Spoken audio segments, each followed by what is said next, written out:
If you have 10 ideas, 5 possible versions of yourself, 3 business directions, a notes app full of this could be something, and absolutely no clear lane you are committed to long enough to build momentum, you might just be a no clarity Cara. And let me say this with so much love and affection for you. Your problem may not be a lack of potential. Your problem may be that you have too much possibility with no filter, right? So no clarity Cara is not lazy. She is not untalented. She is not unserious. She is usually extremely smart, gifted, creative, self-aware, multi-hyphenate, multi-passionate, and capable of doing a lot of different things very well. That is exactly what makes her feel so incredibly overwhelmed. Because when you can see too many ways to show up in life, business, career, purpose, content, creativity, and identity, choosing one path can feel like betraying all the others, right? So instead of moving clearly, Cara keeps circling possibility. So today we are talking about No Clarity Cara, what she looks like in real life, and why having too many options can become its own trap. How to choose a clear next lane without feeling like you're killing every other version of yourself. Okay. Hi, y'all. Welcome back to my channel. I am Kiara Ivy, aka Kiara the Concrete Rose, aka Kiara, your lifestyle design bestie. And this is part of my Adulting is Ghetto Avatar series based on the book Adulting is Ghetto. Okay. In this series, we are naming the patterns that make adulthood feel harder than it has to be. Not so we can shame ourselves, but so we can just stop calling everything a personality flaw when it might actually be a pattern. So today's avatar is No Clarity Cara. And Cara is the woman who has ideas. She has vision. She has interest. She has talents. She has tabs open in her brain for multiple possible lives, right? She could be a coach, she could be an author, she could be the content creator, the speaker, the consultant, digital product. She can run a digital product business, right? She could build a lifestyle brand. She could go back to school. She could pivot careers. She could move abroad. She could do all the things. Podcast, YouTube channel. I mean, maybe I'm exposing myself here because, your growth is a lot. Okay. There's a reason why I came up with these avatars, and it's because I know them so well.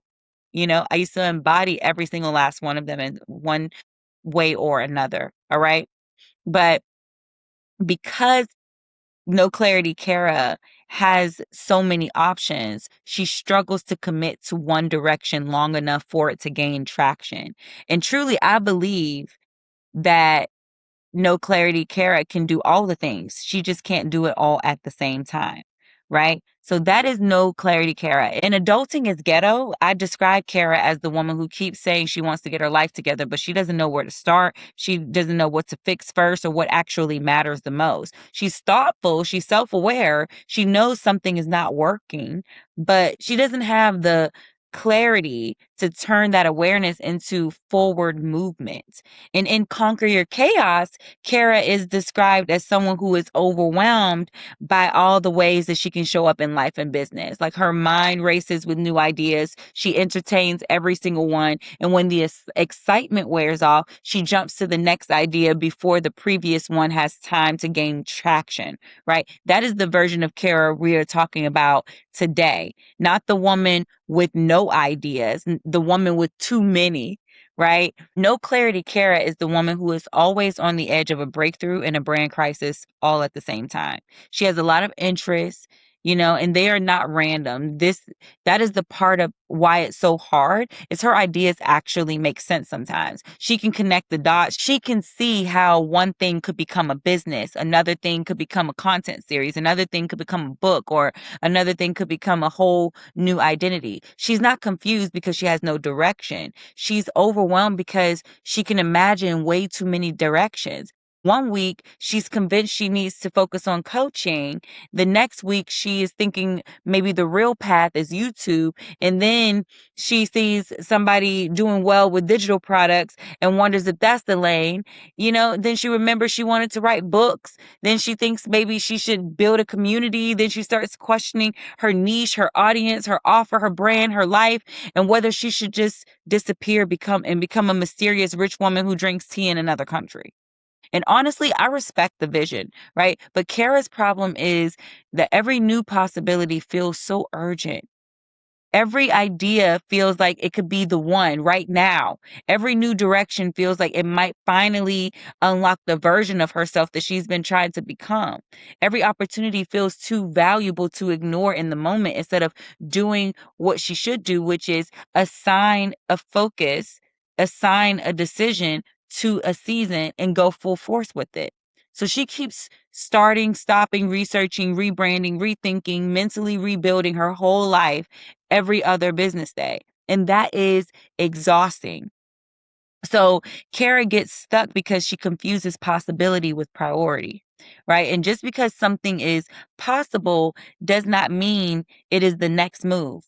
That is the lesson. Multi-passionate women have to learn this because when you are gifted in multiple areas, you can talk yourself into almost anything.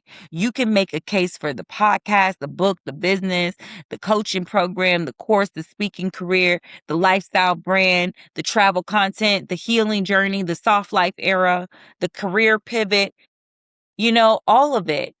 And the annoying part is some of those ideas might actually be good.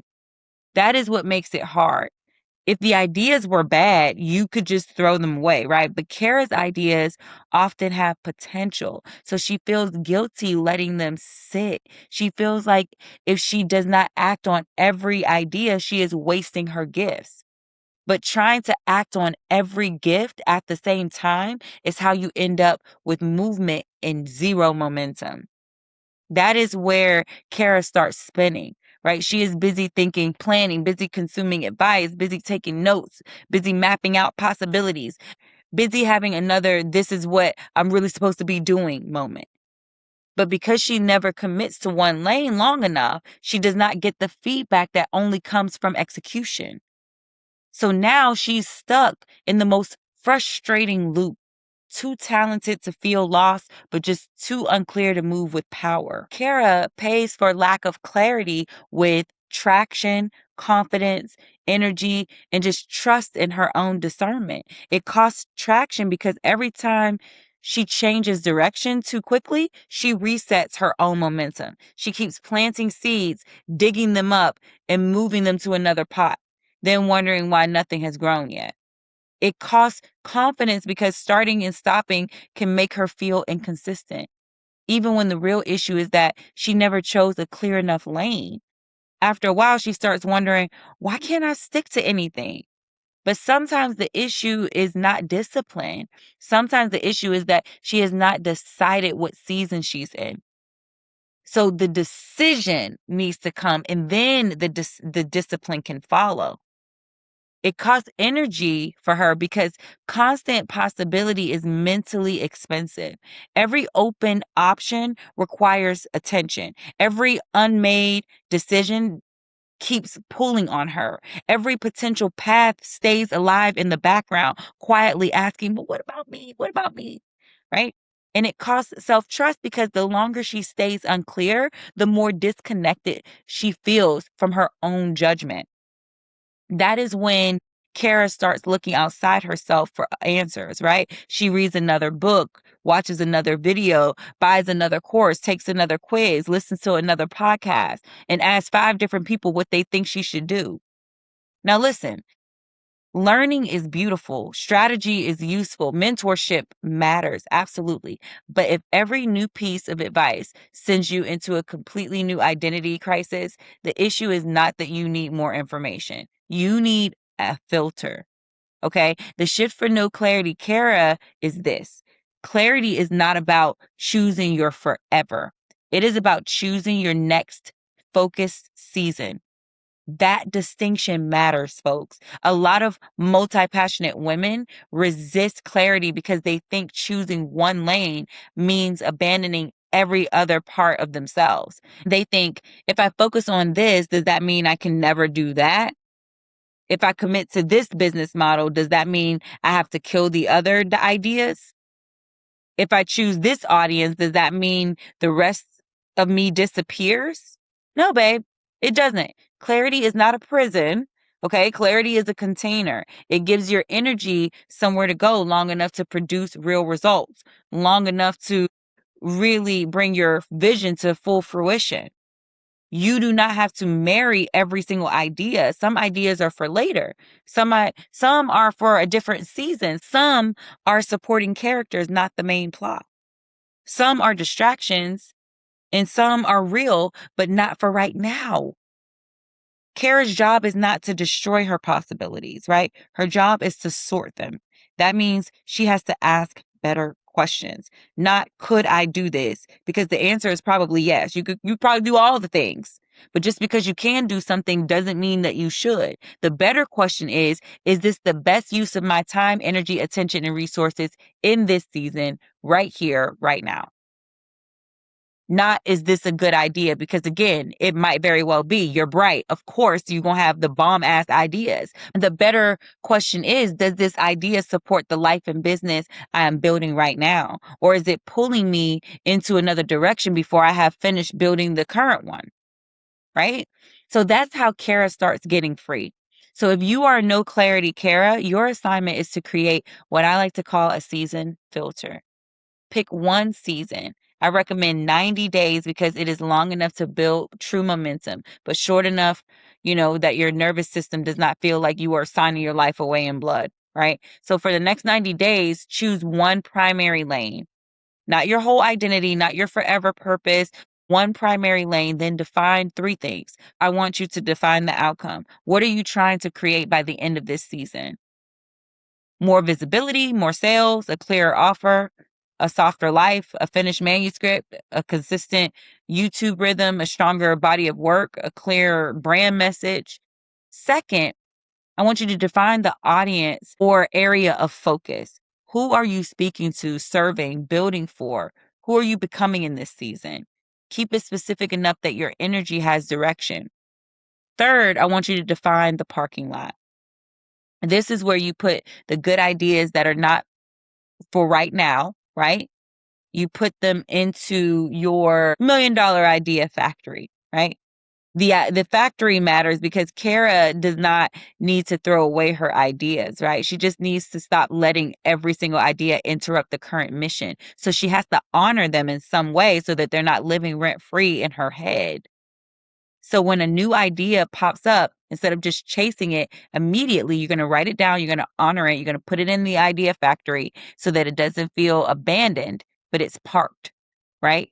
And you can revisit it when the situation makes more sense. So the real shift for Kara is learning that commitment creates clarity. A lot of people think clarity comes first and then commitment comes second. Sometimes, yes, but often, especially for multi-passionate women, you only get clarity after you commit long enough to gather evidence, right? You do not always know if the lane is right from the sidelines. So you learn by walking it. You learn by publishing the videos, by executing on the idea. At some point, Kara has to stop trying to mentally solve her whole life and choose a lane long enough to get the data. And then that data needs to support the subsequent decisions. That does not mean she can't pivot, right? We love a good pivot over here. Permission to pivot granted when the situation warrants it. Always. Okay. But there is a difference between a strategic pivot and a panic pivot. A strategic pivot comes from evidence. Okay. Evidentiary support, like my girl Elle Woods says. Okay. A panic pivot comes from discomfort. It comes from comparison and boredom and fear of seeing somebody else win in a different lane and suddenly deciding that your whole life is wrong. Kara has to learn the difference because her gifts are not the problem. Her range is not the problem. Her ambition is not the problem. The problem is trying to activate every version of herself at the same damn time. We're not doing that. So if you saw yourself in No Clarity Cara, do not use this video to shame yourself, okay? You're not lazy. You're not lacking potential. You're not behind because you have too many ideas, okay? You may just need a clearer container for the season of your life that you're currently in. Your assignment is really simple. Choose just one primary lane for the next 90 days and create a parking lot for every good idea that is not part of that lane right now, okay? Because you do not need to become less gifted to become more focused, right? You do not need to erase the parts of yourself to move with clarity. You can still have all of those ideas and honor those ideas. You just need to stop making every possibility compete for first place at the same time. That's the key. And if this avatar truly hit home for you, my book, Adulting Is Ghetto, is available on Amazon, and I'll link it in the description because the book goes deeper into No Clarity Cara and all the other Adulting Is Ghetto avatars. It goes into the study method that I use for building a life that truly feels organized and supported and just less dependent on those last minute miracles.